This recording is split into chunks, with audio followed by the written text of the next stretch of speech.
जय जिनेन्द्र। आज हम NCERT twelfth macro economics chapter 6 में क्वेश्चन नंबर 19 को देखेंगे, जिसमें हम उन विनिमय दर व्यवस्थाओं की चर्चा करेंगे जिन्हें कुछ देश अपने बाह्य खातों में स्थायित्व लाने के लिए किया जाता है। यानी क्वेश्चन में आपसे पूछा गया है कि विनिमय दर व्यवस्था जो है उसमें समायोजन किस प्रकार किया जाता है। यदि किसी देश का व्यापार शेष जो है घाटे में चल रहा हो या आधिक्य में चल रहा हो, तो वो क्या समायोजन कर सकता है और समायोजन के लिए किन किन प्रणालियों का उपयोग करेगा। तो सबसे पहली प्रणाली है लचीली विनिमय दर प्रणाली। इस प्रणाली में क्या होता है कि जो देश होते हैं वे 10% भिन्नता है उसको समायोजित करने का प्रयास करते हैं। मतलब इसमें अनुमति होती है कि 10% तक भिन्नता होने पर वे समायोजन कर सकते हैं। जैसे कि मान लीजिए कि भारतीय जो रुपया है और उसका मूल्य अधिक है, तो क्या होगा कि व्यापार शेष घाटे में चलेगा। तो वो क्या कर सकता है कि अपने मुद्रा जो है उसका मूल्य ह्रास कर सकता है। परिणाम स्वरूप क्या होगा कि हमारे देश के एक्सपोर्ट जो हैं वो निर्यात बढ़ जाएंगे और इम्पोर्ट जो हैं आयात जो हैं वो क्या हो जाएंगे, घट जाएंगे। और जो बैलेंस ऑफ पेमेंट है हमारा वो कैसा हो जाएगा, संतुलित हो जाएगा। तो 10% तक तो भारतीय मुद्रा और अन्य मुद्राओं में समायोजन की अनुमति होती है, इससे अधिक समायोजन की अनुमति नहीं होती।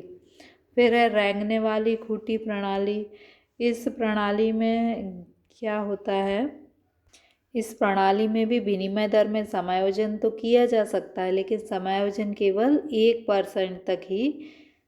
यदि मान लीजिए 1% की भी दो देशों के बीच विनिमय दर में भिन्नता है तो वे तुरंत समायोजन करने का प्रयास कर सकते हैं। अगला है प्रबंधित फ्लोटिंग प्रणाली। इस प्रणाली में क्या होता है कि यदि भुगतान संतुलन जो है वो संतुलन में नहीं होता, घाटा या अधिक्य होता है, तो केंद्रीय बैंक क्या करती है, अपनी विदेशी मुद्रा और सोना यानी जो उसके पास निधि होती है उसको बेचकर और खरीदकर भुगतान संतुलन जो है उसको संतुलित करने का प्रयास करती है। इसमें क्या होता है कि विनिमय दर जो है उसको मुक्त रूप से फ्लोटिंग मतलब बदलने के लिए छोड़ दिया जाता, लेकिन यदि अधिक बदलाव हो जाते हैं तो केंद्रीय बैंक क्या करती है, हस्तक्षेप करके संतुलन बनाने का प्रयास करती है। लिखेंगे कैसे, लचीली विनिमय दर प्रणाली में समायोजन कैसे करते हैं। यदि 10% तक भिन्नता है तो जो देश है वो मुद्राओं के बीच समायोजन का कार्य कर सकता है। उदाहरण के लिए यदि मान लेते हैं कि हमारे देश में भुगतान संतुलन घाटे की स्थिति है, तो हम क्या करेंगे, अपनी मुद्रा का मूल्यह्रास करेंगे। मूल्यह्रास करने से क्या होगा कि अन्य देशों की मुद्राओं की क्रय शक्ति बढ़ जाएगी और हमारे सामान की मांग बढ़ जाएगी, हमारे निर्यात में वृद्धि हो जाएगी और भुगतान संतुलन में सुधार हो जाएगा।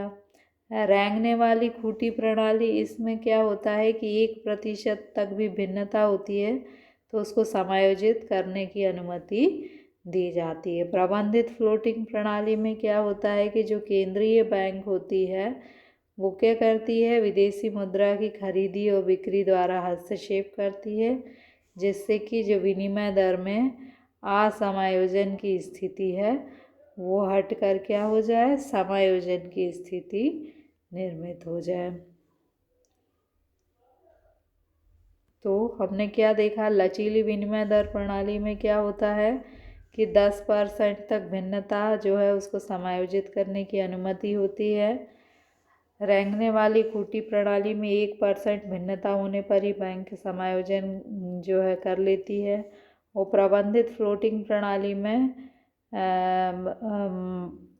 जो विनिमय दर है उसको फ्लोट करने दिया जाता है, मतलब अपने आप समायोजित होने दिया जाता है। लेकिन यदि संतुलन नहीं होता है तो फिर क्या करती है, केंद्रीय बैंक विदेशी मुद्रा की खरीदी और बिक्री के द्वारा विनिमय दर को संतुलित करने का प्रयास करती है।